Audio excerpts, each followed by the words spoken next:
Shalom, amados, sejam todos bem-vindos a mais uma Escola Bíblica Dominical. Nós estamos aqui no dia de hoje, dia 23 de maio, para falarmos sobre a lição de número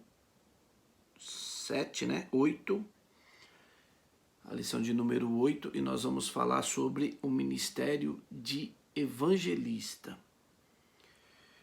O nosso textuário ele está em 2 Timóteo 4 e 5, que diz: Mas tu, sê sóbrio em tudo, sofre as aflições, faze a obra de um evangelista, cumpre teu ministério. A verdade prática vai nos dizer que o evangelista proclama o pleno evangelho de Cristo com ousadia e como um arauto de Deus no mundo. É um arauto de Deus no mundo. Amados, a nossa leitura bíblica em classe, ela está em Atos, capítulo 8, do 26 ao 35, e Efésios 4 e 11, que diz assim: E o anjo do Senhor falou a Filipe, dizendo: Levanta-te e vai para a banda do sul, ao caminho que desce de Jerusalém, para Gaza, que está deserto. E levantou-se e foi, e eis que um homem etíope, eunuco, mordomo-mor de Candace, rainha dos etíopes, o qual era superintendente de todos os seus tesouros e tinha ido a Jerusalém para adoração. Regressava e, assentado no seu carro, lia o profeta Isaías. E disse o Espírito a Filipe: Chega-te e ajunta a este carro. E correndo Filipe, ouviu que lia o profeta Isaías e disse: Entendes tu o que lês? E ele disse: Como poderei entender se alguém não me ensinar? E rogou a Filipe que subisse com ele e se assentasse. E o lugar da escritura que lia era este: Foi levado como ovelha para o matadouro, e como está mudo o cordeiro diante do que o tosquia, assim não abriu a sua boca. Na sua humilhação foi tirado o seu julgamento. A quem contará a sua geração? E quem contará a sua geração? Porque a sua vida é tirada da terra. E respondendo o eunuco a Filipe disse: Rogo-te, de quem diz isto, profeta? De si mesmo ou de algum outro? Então Filipe, abrindo a boca e começando nesta escritura, lhe anunciou a Jesus. Efésios 4 e 11 diz: Ele mesmo deu uns para apóstolos, e outros para profetas, e outros para evangelistas, e outros para pastores e doutores. Amados, o que é o evangelista? Com o passar dos anos, com o passar dos tempos, as funções, os dons ministeriais, elas foram, de certa forma, deturpada, de forma que eles se tornaram uma espécie de status, né?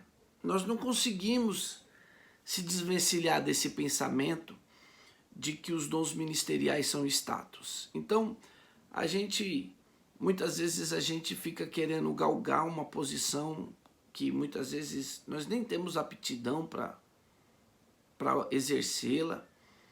Nós ainda vamos falar para frente sobre doutores, mestres, pastores. Mas nós temos que entender que a função ministerial, ela está intimamente ligada à função que você deve exercer. E muitas vezes, num grau maior, num grau menor, você pode exercer uma função dentro da igreja. Veja, eu estou falando função porque eu estou falando exatamente de cumprir aquilo que você tem que fazer em determinado momento. É o trabalho que você tem que fazer. Qual é o trabalho do evangelista? A palavra evangelista, ela deriva de evangelho. E o que é evangelho? Evangelho é boas novas. Então, quem é o evangelista? O evangelista é aquele que anuncia as boas obras, as boas novas, desculpem. Então, qual é a função do evangelista? Anunciar as boas novas. Quando a gente pensa que a responsabilidade de um evangelista é anunciar boas novas, nós temos que entender que todos nós somos evangelistas. Eu tenho obrigação, principalmente para aquelas pessoas que ainda não conhecem as boas novas. Olha, a leitura bíblica em classe aqui, ela é explícita. O que acontece na leitura bíblica em classe que nós lemos? O etíope estava voltando de Jerusalém, indo para a Etiópia de volta. Ele era um mordomo da rainha de Candance. E o que aconteceu? O Espírito de Deus impulsionou Filipe a acompanhar aquele carro. E quando Filipe começou a acompanhar aquele carro, ele viu que o rapaz estava lendo o livro do profeta Isaías. E a leitura que o rapaz estava fazendo era uma leitura messiânica. Então veja, o que o Filipe vai fazer? Você está entendendo o que você está lendo? Você está conseguindo compreender?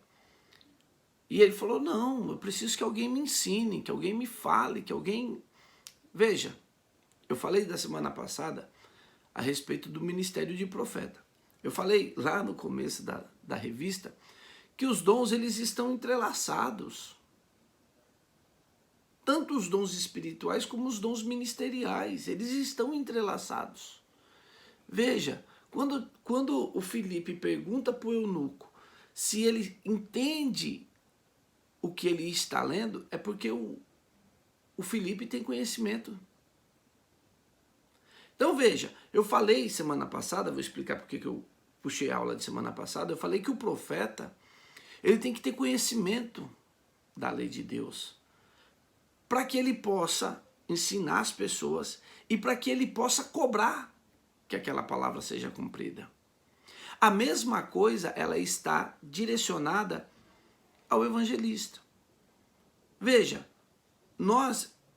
se você parar um pouquinho agora para pensar a respeito desse tempo aqui, imagina que você está vendo essa cena, você está vivenciando, você é o cara que está dirigindo a charrete do eunuco. Pensa o seguinte, não tem Bíblia, irmão. Não tem essa Bíblia aqui, ó. Tá vendo essa Bíblia aqui, ó? Ela não tem. O que eles têm são escritos apenas do Antigo Testamento. E aí, qual é a grande diferença? A grande diferença é que o Filipe vai falar para o homem, falando, olha, o profeta aí, ele está falando do Messias. E aí ele conta o que aconteceu com Jesus. Ele insere Jesus. Então veja, ele pega a profecia e a única coisa que ele vai fazer é mostrar na profecia a boa nova. Ó, chegou quem cumpriu essa palavra. Eu vou dar um exemplo para vocês, na vida de Jesus, o papel de um evangelista. Eu vou ler com vocês Isaías 61. É um texto muito conhecido, nós vamos ler. Que diz assim, ó. O Espírito do Senhor Deus está sobre mim, porque o Senhor me ungiu para pregar boas novas ao quebrantado. Enviou-me a curar os quebrantados de coração, a proclamar a libertação dos cativos e a pôr em liberdade os algemados, e a pregoar o ano aceitável do Senhor e o dia da vingança do nosso Deus, e a consolar todos os que choram. Vejam esse texto. O profeta Isaías, aqui em Isaías 61, ele está profetizando algo que vai estar sobre a vida do Messias. Pois bem, 750 anos depois, Jesus adentra em uma sinagoga.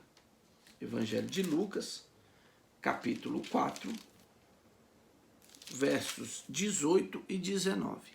Veja só. Eu vou ler o 16 e o 17 para a gente ficar dentro do contexto do que está acontecendo aqui nessa passagem de Lucas. Indo para Nazaré, onde fora criado, entrou, num sábado, na sinagoga, segundo o seu costume, e levantou-se para ler. Então lhe deram o livro do profeta Isaías, e abrindo o livro, achou o lugar onde estava escrito: O Espírito do Senhor está sobre mim, pelo que me ungiu para evangelizar os pobres. Enviou-me para proclamar a libertação aos cativos e restaurar a vista aos cegos, para pôr em liberdade os oprimidos e apregoar o ano aceitável do Senhor. Tendo fechado o livro, devolveu ao assistente. Qual a diferença das duas leituras? Veja que lá o profeta Isaías está dizendo que a função do Messias era isso aqui que eu li, e o dia da vingança do nosso Deus. Jesus não falou sobre o dia da vingança. Por que não falou sobre o dia da vingança? Porque ele veio trazer boas novas. O dia da vingança não é uma boa nova. Não era função de Cristo naquele momento, naquela hora, naquela situação, falar sobre o dia da vingança do nosso Deus. O nosso Deus estava sendo mostrado para aquele povo, e ele estava mostrando a primeira parte do ministério que ele foi chamado para exercer. Eu vim para pregoar a liberdade aos cativos, curar os cegos, libertar os oprimidos, quebrar a algema e tal, mas eu ainda não vou falar sobre o dia da vingança do nosso Deus. Vai até o ano aceitável, mas o dia da vingança eu não vou falar. Por que eu estou expondo isso para vocês, irmãos? Porque nós precisamos entender o seguinte: toda vez que nós vamos falar de evangelho, nós sempre falamos de boas novas. Então, nós precisamos ter a concepção na nossa mente de que pregar o evangelho é falar as boas novas. A Josa, mas não pode falar? Pode. Você vai ter um momento. Às vezes, as pessoas, e quem tem um pouco mais... Desculpa, amados. Quem tem um pouco mais de experiência sabe, a gente viveu muito tempo na igreja e a igreja queria convencer as pessoas através de uma mensagem sobre inferno. Não, porque você vai para o inferno, vai queimar. Irmão, isso se tornou tão... Não é que não é verdade, mas isso se tornou tão, sabe, corriqueiro, que as pessoas hoje nem temem mais. As pessoas nem temem o que vai acontecer depois da morte. Estão vivendo como se... Nós precisamos fazer as pessoas entender que esse é o tempo das boas novas. Não é? Eu não estou aqui apregoando que nós devemos sempre tá lá, o cara está em pecado e a gente vai passar a mão na cabeça, falar, não tem problema, fica aí. Não. Nós temos que ensinar as pessoas a confrontar o pecado, temos que ensinar as pessoas a confrontar as circunstâncias, temos que confrontar para que as pessoas mudem de caráter, mudem de ações, mas, acima de tudo, nós temos que primeiro mostrar as boas novas. Essa é a função primordial de um evangelista. Então, nós precisamos conhecer essas boas novas. Eu sempre falo, nós precisamos ser agradáveis quando falamos de Jesus. Sabe, às vezes as pessoas vão olhar para nós e lá vem aquele crente chato. Mas por quê? Nós temos poder sobre o nosso poder, a mensagem que mais cativa pessoas no mundo.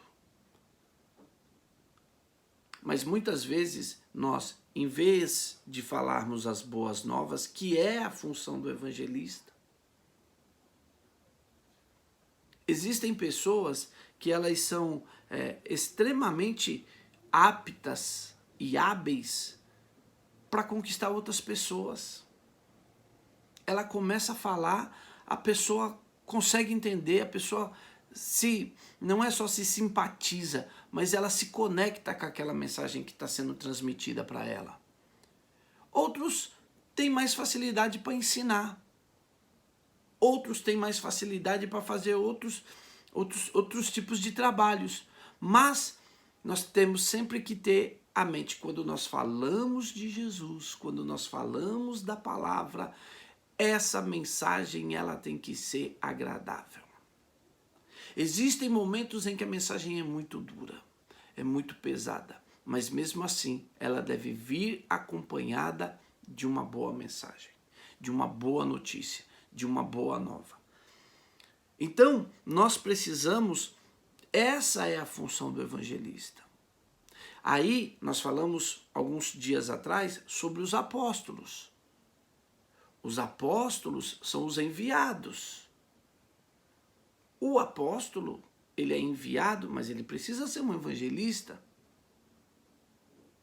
Ele precisa ser uma pessoa que precisa saber entregar essas boas novas. Vê como que estão entrelaçados. Então, esses dons, eles estão entrelaçados. Um precisa ter conhecimento do que o outro faz e precisa também ter essa habilidade. Nós vemos o próprio Jesus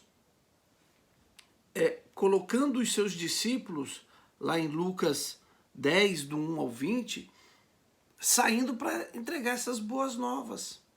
Vocês precisam sair. Só que quando Jesus manda, veja como a mensagem ela tem tempos. Quando Jesus manda os discípulos, olha só, eu vou dar uma lida num texto aqui para vocês.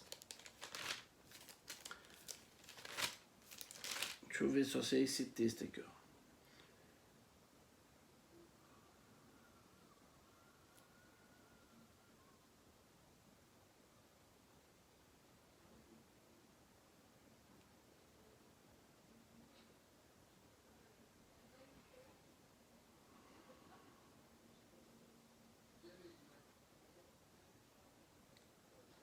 Jesus vai mandando os seus discípulos e ele manda de 2 em 2, a comissão chamada comissão dos 70.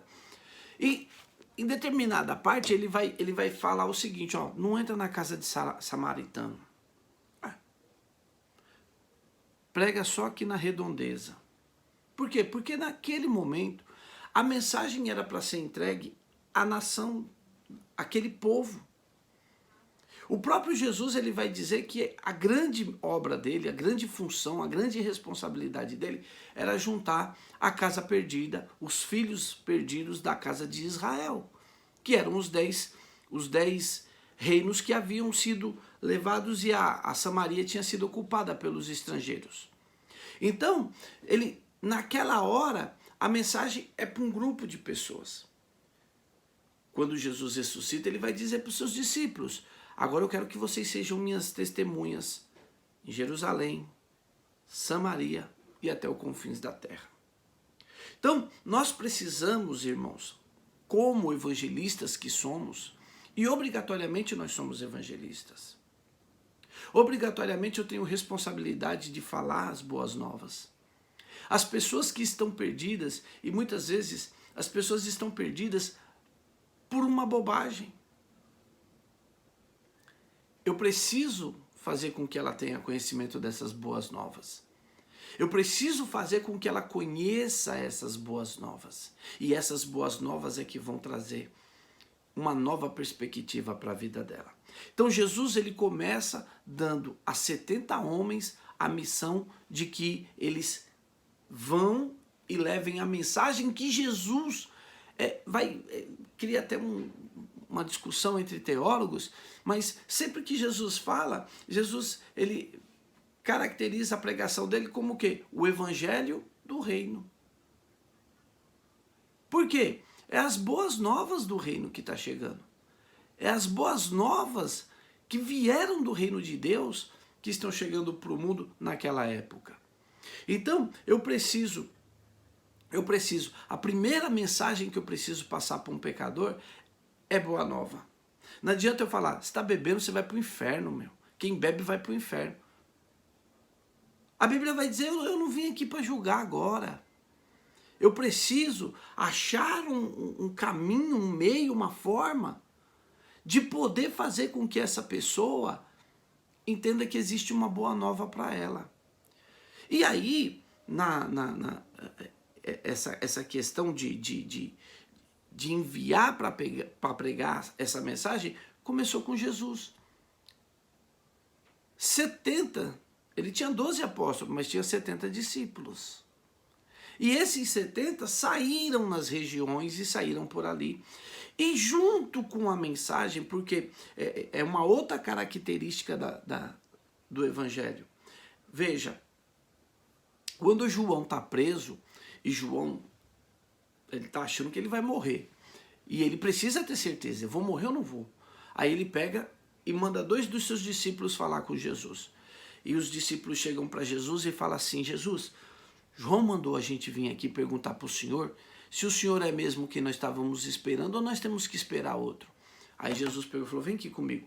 Ele sai com os 2 discípulos de João, aí começa a curar, começa a fazer milagres, tal. Volta lá e fala para João o seguinte, João, os cegos veem, os surdos ouvem, os coxos andam, os mortos são ressuscitados. Volta lá para ele e fala isso.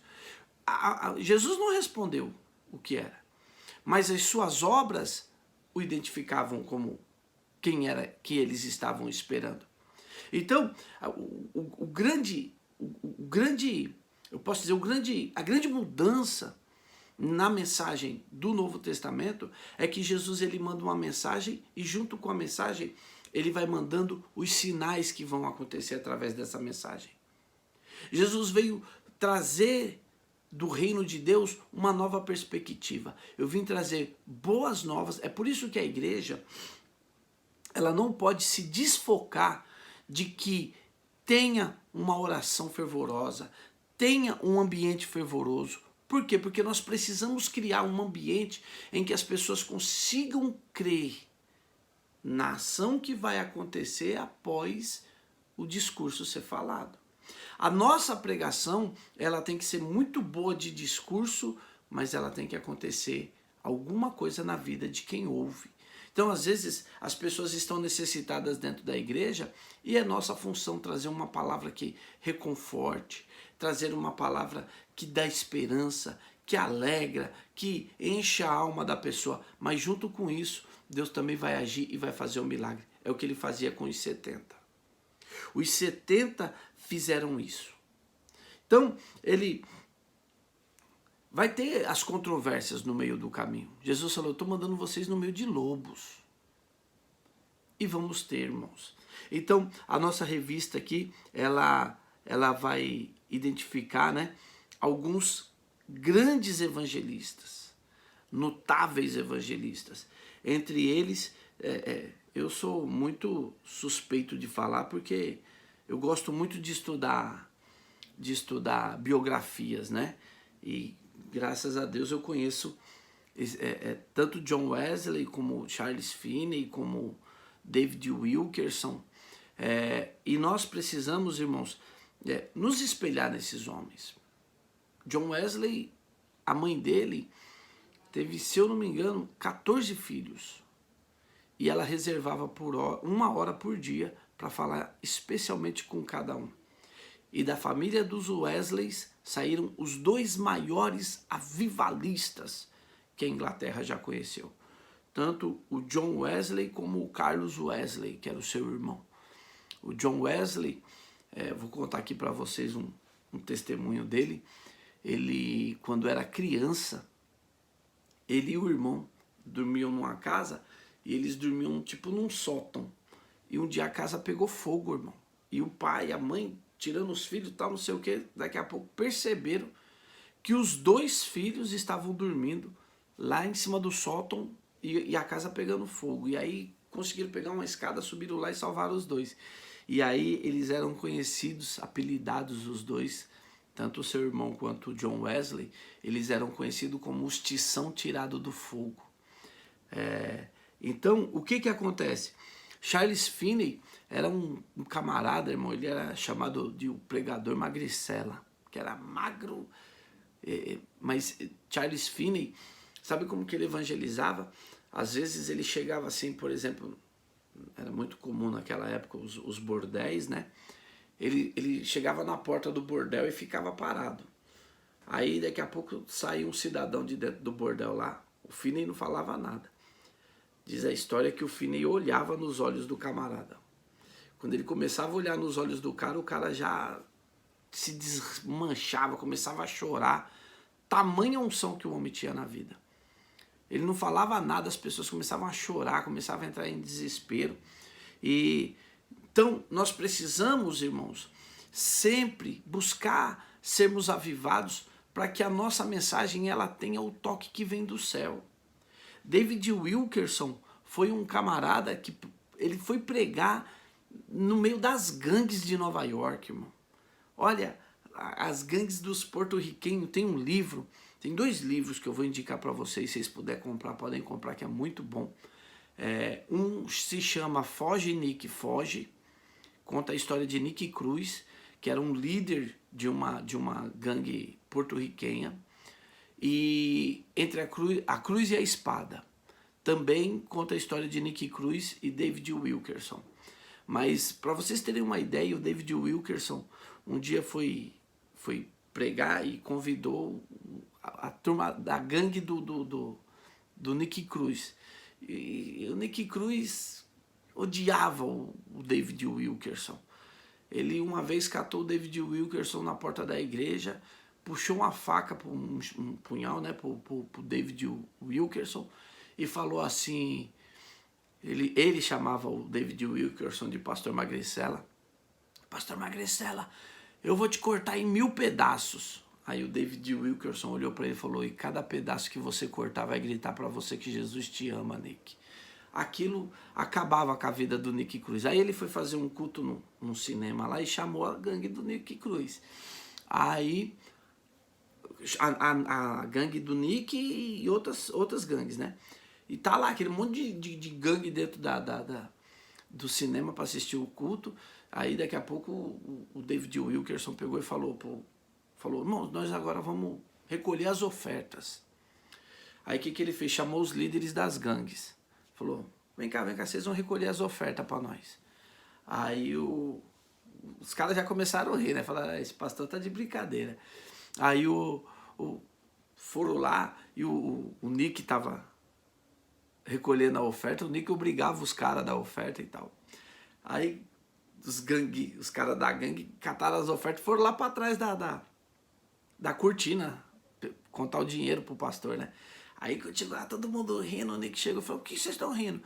Esse pastor trouxa aí, Nick, mandou nós, vamos catar o dinheiro aqui, ó, vamos picar a mula, vamos sumir daqui, não sei o que, o Nick Cruz, não, ninguém vai roubar o pastor, não. Põe todo o dinheiro aí que nós vamos lá levar. Daqui a pouco entra lá, todo mundo da gangue com o dinheiro para entregar para o pastor David Wilkerson. Então, veja que o David Wilkerson podia falar, vocês são tudo bandidos, sem vergonha, vão para o inferno. Não, ele trouxe. Então, essa boa nova deve ser característica nossa. Nós temos que ter essa característica de podermos falar das boas novas. E nós vamos olhando, né? A revista também vai falar do Billy Graham, que foi conhecido como o maior evangelista. Irmãos, o Billy Graham, ele pregou, acho que em tudo quanto é país do mundo. O homem fez uma obra tremenda, maravilhosa, durante anos, morreu, acho que há 2, 3 anos atrás, com 99 anos, quase 100 anos, foi conhecido como o maior evangelista. E às vezes, irmãos, é o que eu falei a respeito de entendermos das funções. Às vezes nós achamos que evangelista não é lá essas coisas. Uma certa feita, meu Deus do céu, mas vamos lá só. Uma certa feita, um repórter estava, o Billy Graham, ele era um conselheiro dos presidentes americanos. Sempre que um presidente americano crente subia para o poder, tinha no Billy Graham o seu conselheiro. E aí um dia um repórter estava entrevistando o Billy Graham, aí perguntou para o Billy Graham assim, Billy Graham, você sempre é um conselheiro dos presidentes americanos, sempre está ali perto, aconselhando, é influente, tal, não sei o quê. Você nunca pensou em ser presidente? Aí ele virou para o repórter e falou assim, olha, eu já sou pregador do evangelho. Eu não sei se eu conseguiria me rebaixar tanto para ser presidente dos Estados Unidos. Então, amados, nós temos que entender que Deus nos chamou para isso. E aí eu vou encerrar essa lição falando para vocês o que Paulo falou para Timóteo. Faz o trabalho de um evangelista. Fala para o teu filho, mas não é para falar para o teu filho que ele é um maconheiro e vai para o inferno. Fala para o teu filho que Deus tem um lugar especial para ele. Fala para o teu pai. Meu pai é um cachaceiro, pastor. Fala para o teu pai. Não fala que ele é um cachaceiro, não. Fala que Deus ainda tem coisa boa, linda para a vida dele. Eu sempre bato nessa tecla. Se nós não conseguimos ganhar o mundo, vamos ganhar a nossa família. As pessoas que estão mais próximos de nós, que é a nossa família, precisam entender que Deus ainda continua nos amando. Deus abençoe vocês. Se vocês tiverem alguma dúvida, pode colocar no grupo da EBD que a gente responde. Fiquem com Deus. Um bom domingo a todos.